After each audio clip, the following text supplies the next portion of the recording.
अस्सलाम वालेकुम। वालेकुम सलाम। आज जी एक खसूसी जो है वो इंटरव्यू का अहतमाम किया गया है। प्रोफेसर अहमद यार साहब के बारे में माशाल्लाह एमफिल हैं, ओरिएंटल कॉलेज लाहौर से रेगुलर, और माशाल्लाह पहली ट्राई के अंदर जो है उन्होंने अटैम्प्ट किया। ये टेस्ट जो अभी रिसेंटली हुआ है 10 अक्टूबर 2021 को, हाँ 21, और इसका रिज़ल्ट आया है 22 मार्च 2022 को। और माशाल्लाह इन्होंने गवर्नमेंट कॉलेज दीपालपुर के अंदर ज्वाइन किया है। और सर जो हैं वो अपने तासुरात बताएंगे कि टेस्ट के अंदर इन्होंने कहाँ कहाँ से तैयारी की, और इसके अलावा जो है वो आपको भी कैसे तैयारी करनी चाहिए, पेपर के अंदर किन अमूर का ख्याल रखना चाहिए, और ख़ास तौर पे इंटरव्यू में जो इनसे ख़ास क्वेश्चन किए गए उस हवाले से अपने तासुरात शेयर करेंगे। तो वेलकम सर, आपने चैनल पे आए, हमें टाइम दिया, और बच्चे यकीनन आपके एक्सपीरियंस से मुस्तफ़ीद होंगे। तो क्या रही? जी सर। जी मेरा नाम अहमद यार है और मैंने ओरिएंटल कॉलेज पंजाब यूनिवर्सिटी से एमए किया और एमफिल भी वहीं से किया। तो तैयारी के हवाले से मेरा तजर्बा यही रहा है कि मैंने सुहेल भट्टी की इल्म उर्दू जनरल पढ़ी, कारवान बुक वालों की कलीद उर्दू, और इम्तियाज़ शाहिद साहब की पीपीएससी के जो पास पेपर्स हैं उनको भी अच्छी तरह पढ़ा। कम से कम ये 3 साल के पेपर मैंने अच्छी तरह किए। और इंटरव्यू के हवाले से यह कि ना कॉन्फिडेंस ये बहुत इम्पोर्टेंट है। अपना एतमाद जो है वो इंटरव्यू के दौरान बरकरार रखना ये बहुत अहमियत का आमिल है। और इसमें किस्मत का भी बहुत अमल दखल है, माँ बाप की दुआएं, और सबसे बड़ी चीज़ जो मेन चीज़ है वो है मेहनत, क्योंकि अल्लाह ताला किसी की मेहनत रायगां नहीं जाने देते। तो अपनी वो पंजाबी में कहते हैं ना कि माली दा कम पानी लाना तो भर भर मशकां पावे, मालिक दा कम फल फूल लाना तो लावे या ना लावे। तो अपनी मेहनत जारी रखें। मैं अपने इंटरव्यू में वो मुझसे तारुफ़ के बाद मैंने हालांकि तारुफ़ में बता दिया था कि मेरे पसंदीदा शायर जो फैज़ अहमद फैज़ हैं, लेकिन फिर भी उन्होंने पहला सवाल किया कि आप अख्तर शिरानी का हमें कुछ सुनाएं, अख्तर शिरानी के बारे में आप क्या जानते हैं। तो वो मैंने थोड़ा सा बताया। उन्होंने कहा कि जी और इसके बारे में हमें बताएं। तो मैंने कहा कि जी मेरी इस पे जो है दस्तरस नहीं है, लेकिन अलबत्ता मेरा पसंदीदा शायर फैज़, इकबाल, गालिब। तो मैं उन्हें फिर अपनी जो है ना वो पिच पे ले आया। तो कोशिश करें कि आप उन्हें अपनी पसंदीदा जो चीज़ है उस पे ले आएँ, तो इस तरह आपको आसानी हो जाएगी, क्योंकि उसको आपने अच्छी तरह तैयार किया होगा। तो वो इंटरव्यू की 2 सूरतें होती हैं। एक ये होता है कि वो आपको अपनी पेज पे खिलाते हैं, वो अब खुद से आपसे सवाल करते हैं। तो ये एक मुश्किल तरीका है इंटरव्यू का। जो आसान है वो ये है कि वो आपकी पसंद आपसे आपके सवाल से सवाल, बात से बात चलाते हैं। तो ये एक दोस्ताना माहौल होता है इंटरव्यू का, और यही कदर की निगाह से देखा जाता है। अच्छा, पेपर के हवाले से मैं आपको ये टिप्स देना चाहूँगा कि पेपर में क्योंकि नेगेटिव मार्किंग होती है, तो 100 सवाल का भी हल ना किया करें। उससे क्या होगा कि 4 सवाल आपके गलत होंगे तो 1 नंबर आपका वो माइनस हो जाएगा। तो आपको पता है कि वहाँ तो 0.25 की गेम होती है, तो बहुत टफ कंपटीशन होता है। तो मैंने जो है वो 88 सवाल हल किए थे, 12 सवाल मैंने छोड़ आया था। तो वो 12 सवाल छोड़ने का मतलब ये है कि मैंने 3 नंबर अपने बचा लिए।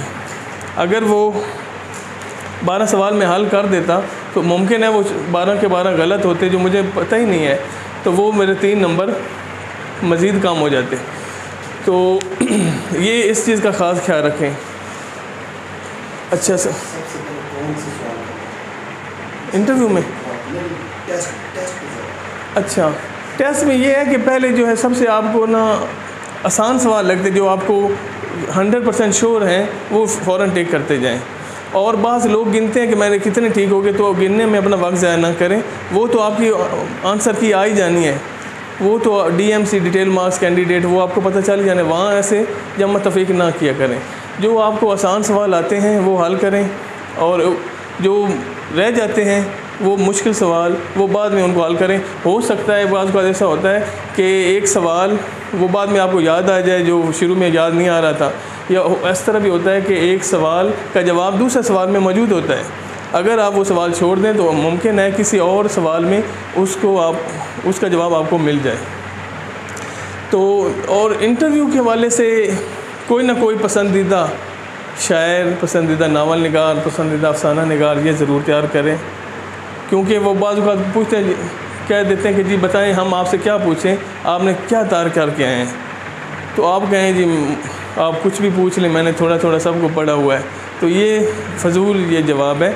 ये थोड़ा थोड़ा करके, एक आदमी से मैंने पूछा, उसने कहा कि जी ये फंसने वाली बात होती है कि आप कह दें कि मैंने फैज़ को पढ़ा है तो गालिब को पढ़ा है, तो ये तो इतना सारा हम कैसे पढ़ सकते हैं। ये ऐसी बात नहीं है। अगर हम कहें कि थोड़ा थोड़ा सबसे पढ़ा हुआ है तो इससे आप पैनल को किस तरह मुतासिर कर सकेंगे कि थोड़ा थोड़ा मैंने पढ़ा हुआ है। तो असल में जो पैनल को जिसने मुतासिर कर दिया, इम्प्रेस कर दिया, तो उसकी सिलेक्शन के चांस ज़्यादा होंगे। असल में ना वो जिस तरह वो कहते हैं ना, मक्खी ज़ख्मों पर ही बैठती है, तो जो जितनी गलतियाँ कम करेगा वही उसके सिलेक्शन के चांस उस तरह ज़्यादा होंगे। सर और आपका कोई सवाल? कोई? जी माशाल्लाह सर ने बहुत जो है वो अच्छे आपके क्वेश्चन जो आते रहते हैं कमेंट्स में उनके जवाब दिए। अब सर का टाइम तो बहुत कीमती है माशाल्लाह, जून का महीना है, सर अपने मुझे मिलने आए थे, लेकिन मैंने आप लोगों की खातिर सर की रिक्वेस्ट करके कि आप हमें चंद मिनट ज़रूर दें, क्योंकि एक होता है और 2 11 होते हैं। माशाल्लाह सर बहुत काबिल इंसान है और सबसे बड़ी बात रेगुलर ओरिएंटल से फारिग तहसील है।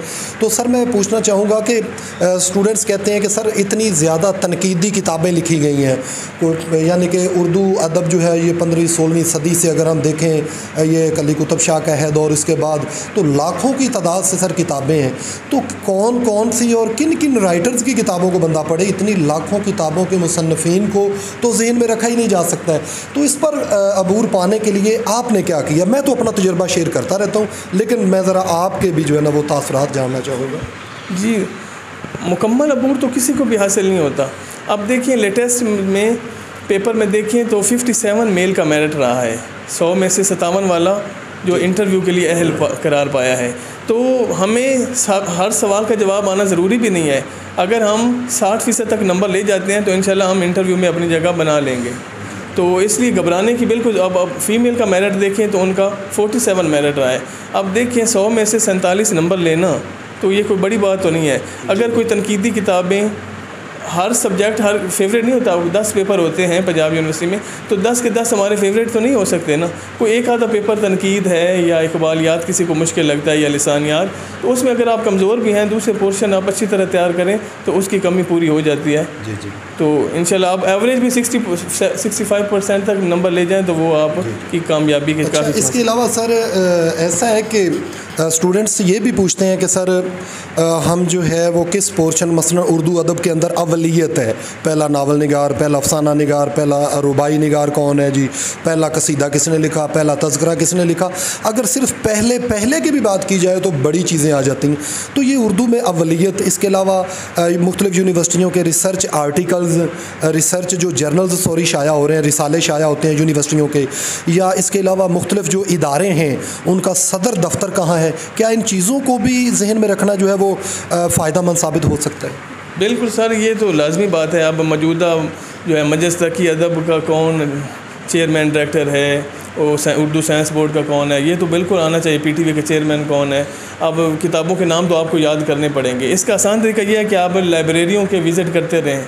Punjab university, Punjab public library Lahore की सबसे बड़ी लाइब्रेरी है, वहाँ विज़िट करते रहें। आप किताब जब देखेंगे तो वो आपको किताब जो है वो भूलेगी नहीं। इस तरह अगर मरूज़ी किताबों से हम याद करते हैं तो वो भूल जाते हैं हमें नाम। अब KPK का भी लेटेस्ट टेस्ट हुआ है ना, तो उसमें 50% से भी ज़्यादा किताबों के नाम ही पूछे गए थे। फ़लाँ किताब किसने लिखी, फ़लाँ किसने लिखी। तो इस पर स्टूडेंट इतराज़ कर रहे थे। तो ये अदब से बाहर तो नहीं ना सर, ये किताबों के नाम, ये अदब में का हिस्सा है, हमें पता होने चाहिए कि। और दूसरे जो हम 2021-22 में कौन से अदीब और शुअरा फ़ौत हुए हैं तो उनकी तारीख़ हमें वफ़ात पता होना चाहिए। ये तो एक अदब के तालिब इल्म के लिए इन चीज़ों का जानना बहुत ज़रूरी है। बहुत शुक्रिया। ये थे सर मोहम्मद अहमद यार साहब, माशाल्लाह ओरिएंटल कॉलेज लाहौर से, पंजाब यूनिवर्सिटी से रेगुलर MPhil हैं और माशाल्लाह हमारे पास न्यू जो है इन्होंने ज्वाइन किया है। तो बहुत शुक्रिया सर, आप मेरी दावत पे आज इतनी गर्मी के अंदर माशाल्लाह को 49 डिग्री सेंटीग्रेड है हमारे यहाँ दीपालपुर पंजाब पाकिस्तान के अंदर, क्योंकि हमारे चैनल को माशाल्लाह दूसरे ममालिक में भी अल्हम्दुलिल्लाह देखा जा रहा है। तो मैं अपनी तरफ से और अपने रेगुलर न्यूज़ की तरफ से आपका बहुत शुक्रिया अदा करता हूँ कि आपने टाइम दिया। अल्लाह ताला आपको जज़ाए खैर अता फ़रमाए। बहुत शुक्रिया, थैंक यू। और आखिर में मैं यही कहूँगा कि जो बहुत अहम बात है कि उस्ताद कोई ना कोई ज़रूर पकड़ें। मैं कहता हूँ कि अगर आपने एक जो मिस्त्री है उस्ताद के बगैर नहीं बन सकता, एक दर्जी जो है वो जब उस्ताद नहीं पकड़ेगा तो किस तरह वो एक मुकम्मल दर्जी बन सकेगा। तो इसलिए उस्ताद ज़रूर पकड़ें। ये बात मैंने शुरू में ही बतानी थी, वो भूल गया मैं। तो उस्ताद ज़रूर पकड़ें जो आपका तलफ़्फ़ुज़ दुरुस्त कर सके, जो आपकी इस्लाह कर सके, ठीक है। तो अल्लाह आपका हामी नासिर आपको कामयाब करे। बहुत शुक्रिया।